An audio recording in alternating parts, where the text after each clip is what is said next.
처음에는 물이 필요합니다. 물 없이는 어떤 생명도 존재할 수 없습니다. 지금 미국과 이란과의 전쟁이 발생해서 전 세계가 위기 가운데 있지만 지금 이란은 사실은 큰 위기 가운데 있습니다.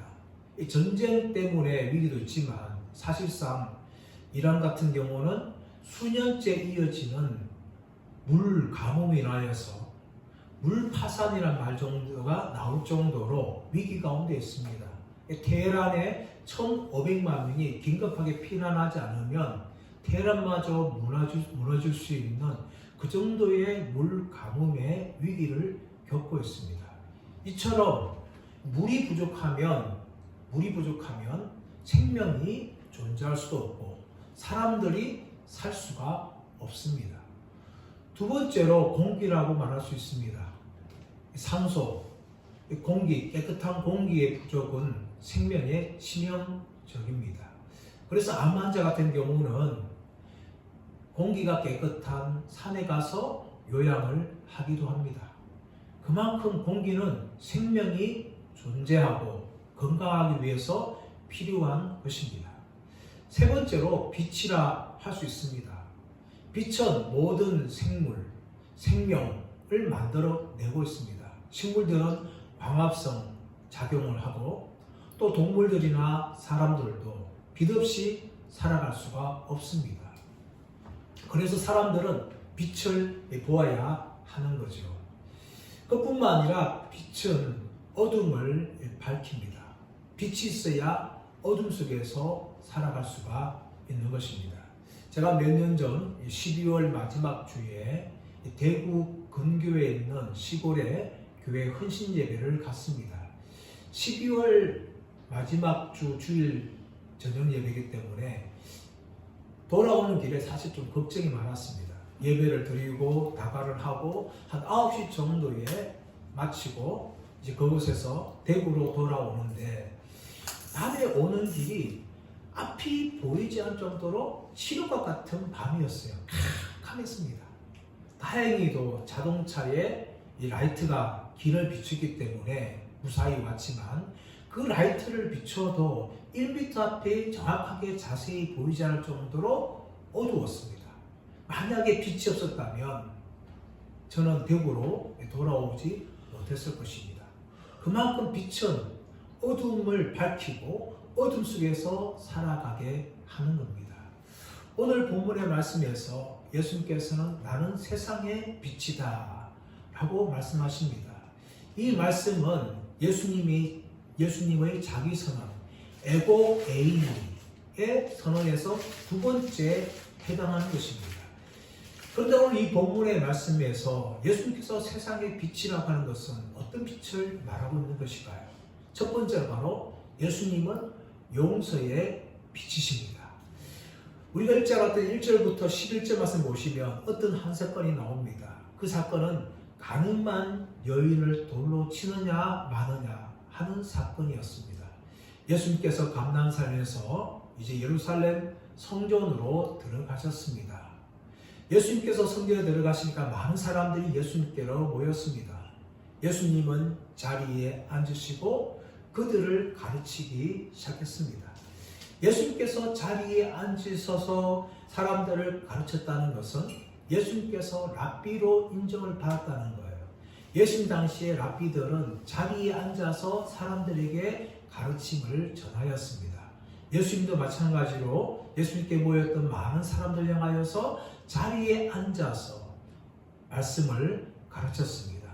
이때 한 사건이 일어나게 되어지는데 이 바리새인과 서기관들이 예수님께 나와서 한 가지 질문을 하는 거죠. 자, 4절 5절 말씀 보십시오. 4절 5절 예수께 말하되 선생님이여 이 여자가 간음하다가 현장에서 잡혔나이다. 모세는 율법에 이르한 여자를 돌로 치라 명하였거니와 선생은 어떻게 말하겠나이까. 여러분, 예수님께 이 질문을 던진 사람은 서기관들과 바리새인들입니다. 서기관과 바리새인들은 사실 다른 부류의 사람들이 아닙니다. 이 바리새인들 중에서 특별히 율법을 전문적으로 연구하는 율법 교사였고 또 신학자를 서기관이라고 부릅니다. 지금까지 이 서기관들은 등장하지 않았습니다. 바리새인만 등장하였지만 오늘 이 요한복음 8장에서는 서기관들이 특별하게 등장하여서 예수님께 시험을 하는 질문을 던지죠. 자, 6절 말씀 보시면 6절 초반절 말씀 보시면 그들이 이렇게 말하면 고발할 조건을 얻고자 하여 예수를 시험함이라.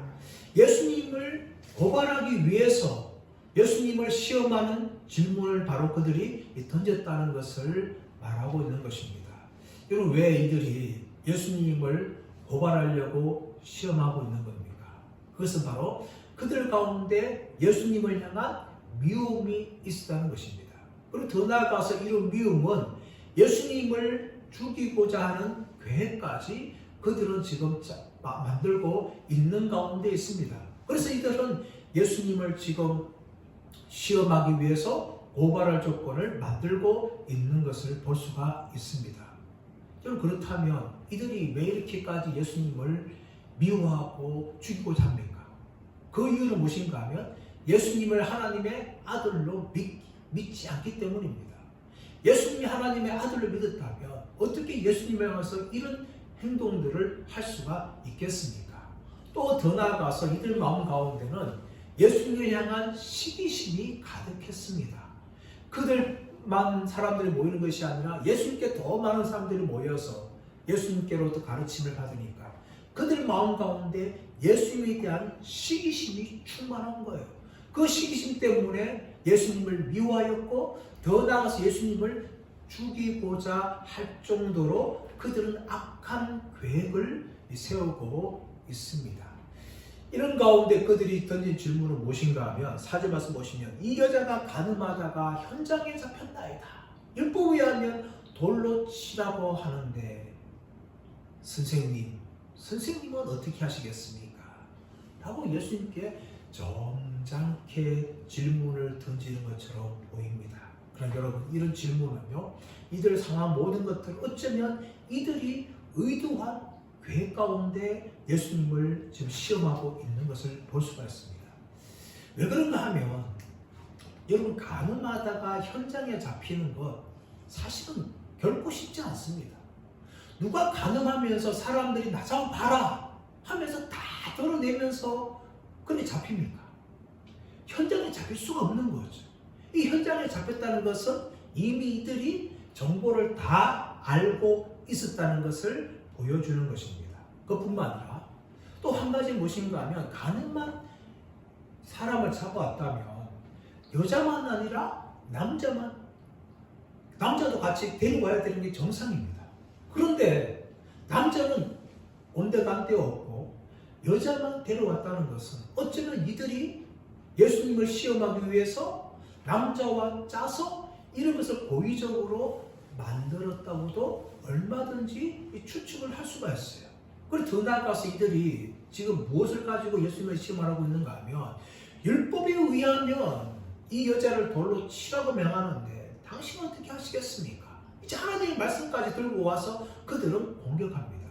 레위기 20장 10절 말씀이나 민수기 22장 22절 말씀 보시면 남의 여자와 간음을 행하는 자, 곧 이웃의 아내와 간음하는 자는 그 간부와 음부를 돌로 치라 라고 말합니다. 그리고 더 나아가서 민수기 22장 22절 이하 보시면 23절 24절 보시면 이 돌로 치라고 하는 대상이 나와요. 그 대상 중 두 사람인데 하나는 약혼한 여자예요. 약혼한 여자가 마을에서 남자와 간음을 하면 그 여자를 돌로 치라 라고 말하는데, 왜냐하면 만약에 남자가 이분을 겁탈하려 한다 했다면 이 여자가 소리를 질러야 되는데 소리를 질렀다는 것은 고의적으로 남자와 간음하기를 원했다. 그렇기 때문에 돌로 치라고 명합니다.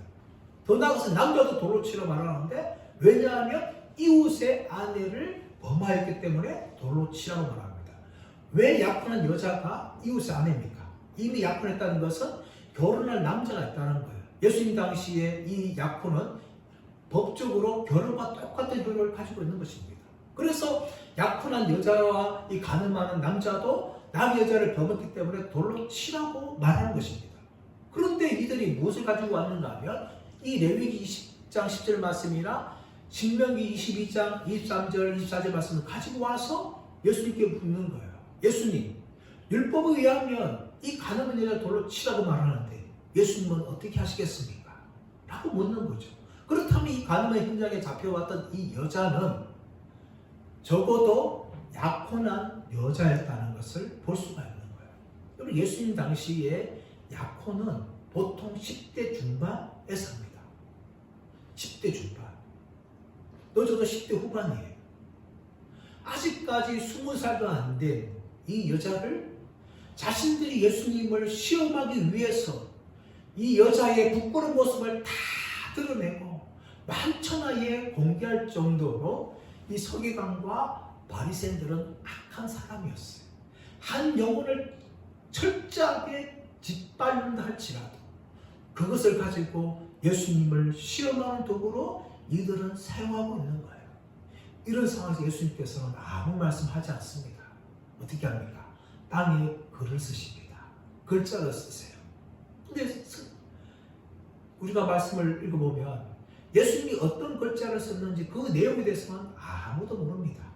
하지만 예수님께서는 글자를 쓰신 뒤에 일어나서 그곳에 모인 많은 사람들을 향하여서 너희 중에 죄 없는 자가 이 여인을 돌로 치라, 그렇게 말씀합니다. 그리고 그 말씀하신 후에 또다시 땅에 글을 쓰십니다. 근데 여러분, 그때 어떤 일이 발생합니까? 자, 9절 말씀 보겠습니다. 9절 말씀 시작. 그들이 이 말씀을 듣고 양심의 가책을 느껴 어른으로 시작하여 젊은이까지 하나씩 나가고 오직 예수와 그 가운데 섰는 여자만 남았더라. 예수님께서 너희 중에 죄 없는 자가 돌로 치라. 이 말씀은 부탁이 아닙니다. 예수님의 명령이었어요. 하나님의 말씀을 주인공 되신 이 예수님께서 너희 중에 죄 없는 자가 돌로 치라, 그렇게 명령을 하니까 그곳에 모인 늙은이부터 시작해서 젊은이까지 하나씩 돌을 다 내려놓고 그곳을 다 떠나갑니다. 이들은 처음에 이 가늠한 여자는 율법을 어겼기 때문에 당연히 돌로 쳐야 된다, 그렇게 하면서 예수님께서 돌로 치라 이렇게 말하기를 기다리고 있었을 것이에요. 그러나 예수님께서 그들을 향하여서 너희 중에 죄 없는 자가 돌로 치라 이렇게 명령할 때에 이 예수님의 말씀은 그들의 양심의 폐부를 찔렀어요. 그리고 자신들도 모두가 다 죄인이라는 것을 인정할 수밖에 없고 그들이 지르고했던 그 돌들을 다 내려놓고 그 현장을 떠나고 말았습니다. 그래서 예수님께서 10절 말씀 보시면 예수께서 일어나서 여자 외에 아무도 없는 것을 보시고 이르시되 여자여, 너를 고발하던 그들이 어디 있느냐? 너를 정죄한 자가 없느냐? 그렇게 질문하십니다. 그러자 11절 말씀 보시면 여자가 주여 없나이다. 예수께서 이르시되 나도 너를 정죄하지 아니하노니 가서 다시는 죄를 범하지 말라. 여러분, 여인을 정죄하던 모든 사람들이 다 떠났습니다. 그리고 예수님께서도 그 여인을 향하여서 나도 너를 정죄하지 않는다 라고 말씀하십니다. 사랑하는 여러분, 우리도 어쩌면 가늠한 여인을 향하여서 돌로 치려고 모였던 그런 사람들 중에 한 명일 수 있습니다. 우리도 예수님을 만나기 전에 우리도 스스로 의인이라 생각했어요. 죄 짓는 사람들 보면 불의를 품고 그들 향하여 함부로 정죄하던 사람들이었습니다.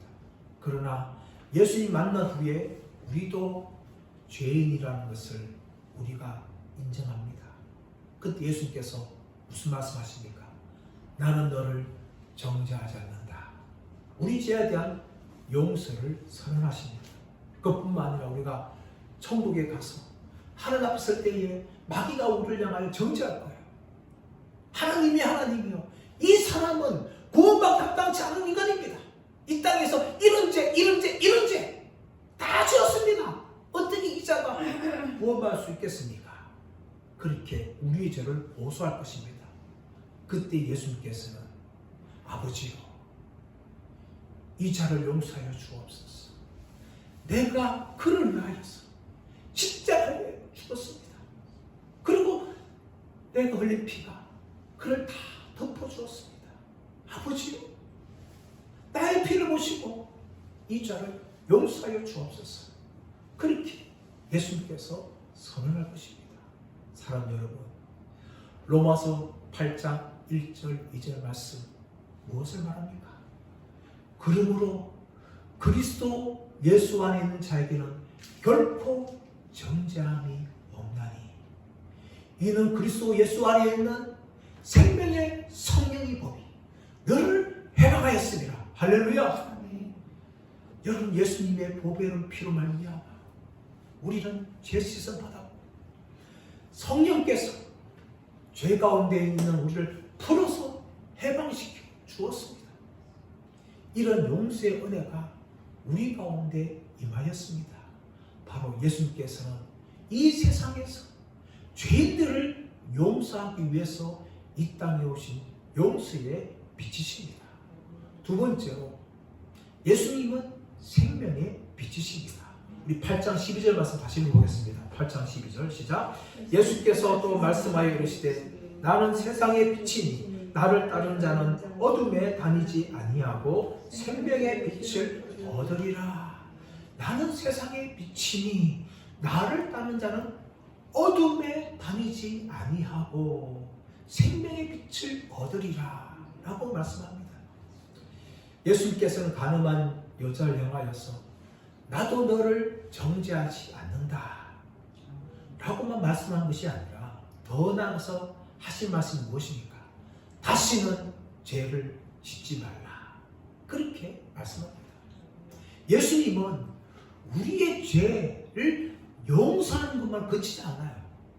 우리가 죄 용서 받은 후에 어둠에 거하지 아니하고 어둠에 다니지 아니하고 생명의 빛 가운데 살아가기를 예수님은 원하신다는 것입니다.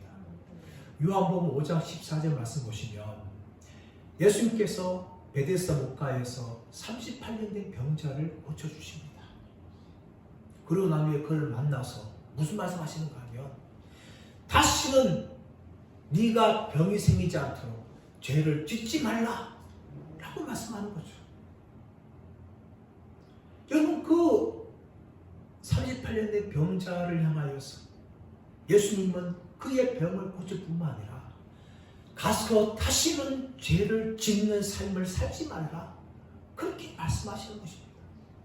우리 향하도 마찬가지입니다. 우리를 예수의 피로 구원해 주셨는데 죄 용서 받는 것 그치는 것이 아니라 예수님은 어둠에 다니지 아니하고 생명 가운데 살아가기를 원하신다는 것입니다. 성경 보십시오. 예수님 만난 사람들, 그들은 다 변화되면서 어둠에 다니지 아니하고 생명의 빛 가운데 살아간 사람들이 증거되고 있습니다. 그 중에 한 사람이 누굽니까? 사도 바울이었습니다. 예수님 만나기 이전에 그는 철저한 핍박자요, 박해자요, 포획자였어요. 그러나 예수님 만난 후에 그는 이방인의 사도로서 예수님을 증거하는 새로운 생명의 빛 가운데 살아가는 사람이 되었습니다. 베드로를 보십시오. 베드로도 예수님을 3번 부인하였지만 성령의 변화를 통하여서 그는 완전히 딴 사람이 되었고 예수님을 증거하고 예수님을 위해서 십자가에 거꾸로 죽는 그런 사람으로 변화되었습니다. 노예 선장이었던 존 뉴턴 보십시오. 그는 예수님 만나기 이전에 노예를 팔면서 살던 사람이었습니다. 그러나 예수님 만난 후에 그는 노예를 해방시키는 그런 사람으로 변화되었고 평생 동안 말씀을 전하는 목사의 삶을 살아가는 것입니다. 이처럼 예수님 만나는 사람들은 어둠에 다니지 아니하고 생명의 빛 가운데 살아가게 되어집니다. 그러나 여러분, 이 생명의 빛 가운데 살아가는 것은 우리의 힘만으로 되지 않아요. 우리의 능력으로만 되지 않습니다. 생명의 빛이신 예수님을 끊임없이 만나고 예수님부터 생명의 능력을 공급받을 때에만 생명의 빛 가운데 사는 삶을 살게 되는 것입니다. 예를 들어 볼까요?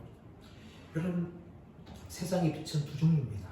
하나는 스스로 빛을 내는 존재, 발광체가 있어요. 예를 들어서 태양이 같은 그런 경우죠. 또 하나는 무엇인가 하면 반사체가 있어요. 자기 스스로 빛을 내지 못하지만 빛을 받아서 반사해서 빛을 내는 반사체들이 있습니다. 달과 별들이 그런 존재입니다. 여러분, 예수님은 어떤 분이십니까? 예수님은 태양과 같은 분이세요. 스스로 생명의 빛을 내시는 분이십니다. 창세기 1장 말씀 가보시면 온 세상이 흑암 가운데 있을 때에, 세상이 혼돈하고 어둠이 깊은 가운데 있을 때에 하나님께서 빛이 있으라 하면서 빛을 어두운 가운데 비추시고 빛과 어둠을 나누셨습니다. 예수님은 창조의 빛이셨어요.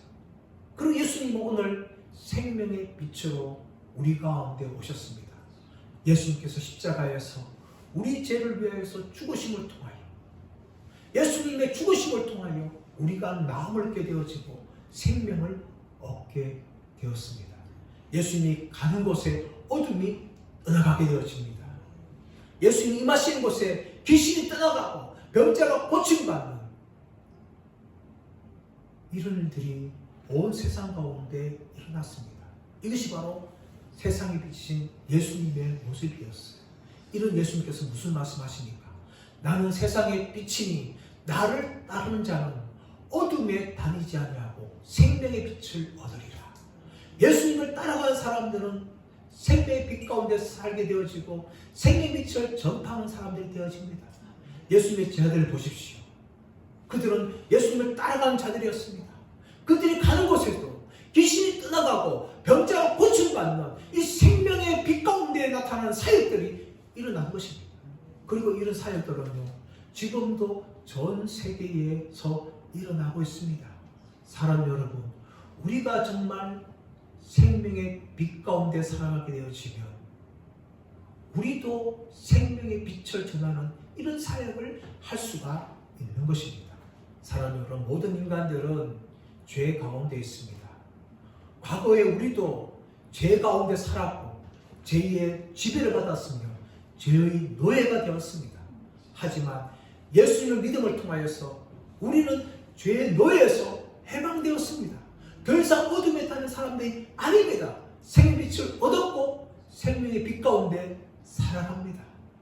그럼에도 불구하고 우리는 여전히 약하기 때문에 때로는 죄 가운데 넘어집니다.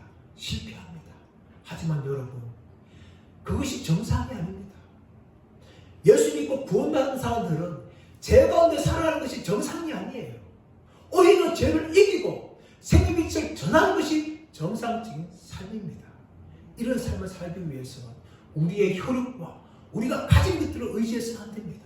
오직 예수님을 의지해야 돼요. 그럴 때 여러분, 어둠에 다니지 않고 생명의 빛 가운데 거하는 그런 삶을 살게 되는 것입니다.